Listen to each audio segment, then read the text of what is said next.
Hello, any friends or whatever, loved ones. Brutal night again, man. Been awake for 3 hours, killing time, waiting for the shop to open. Spoke to 3 Samaritans. Still going off my fucking tits with anxiety. I've got another 10 minutes before I can get a beer. One poxy beer. I'm gonna have to get one of the 9% motherfuckers just to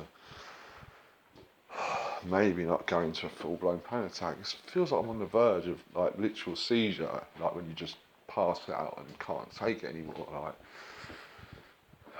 it's so fucking scary every time. Whew. Anyway, man, I'm thinking about Evander Holyfield because anyone that watches this crazy channel knows he's arguably my favourite fighter, boxer, heavyweight, ever. And I think he's the most successful in terms of titles. I can't think of anyone else. They must have won at least 8 world championships, man. But yeah, Mike Tyson's old trainer, obviously they fell out, but it weren't really beef. It's just the way it is. And like, just saying about how Tyson was like so strong, probably the most naturally talented boxer ever in terms of his physical size, his speed, for it, like his hands. You know what I mean, he was so talented, it was insane.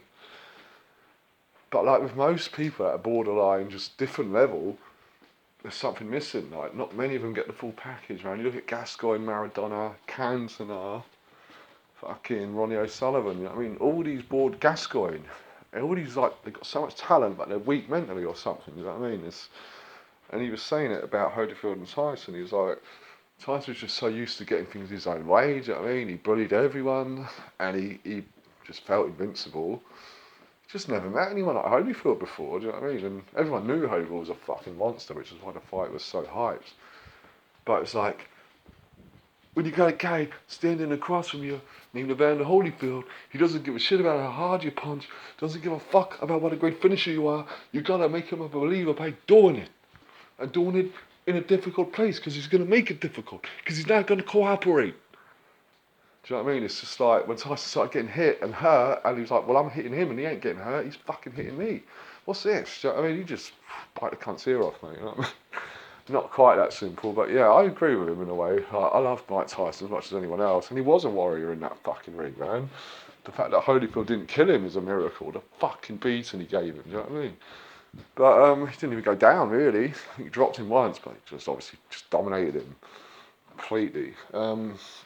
But yeah, Tyson was a bad motherfucker, mate. I mean, anyone that gets into that fucking ring has got a big pair of balls. But he ain't Evander Holyfield, man. Do you know what I mean? You can't teach that warrior shit. To him, it just comes naturally. It's like, well, what else are you going to do? I'm going to go in there and fucking fight, mate, until I can't fight anymore. And that's it. That's it, mate. I'm going to fight until I can't fight anymore. And to beat Evander Holyfield, you have to knock him out or kill him. Or just batter him, you know what I mean? And he's had a few losses, but I just love the man, mate. You just can't teach it. It's like Joe Rogan says. I mean, there's some people you just can't question. I mean, like Evander Holyfield is one of those people. He is just a 100% warrior.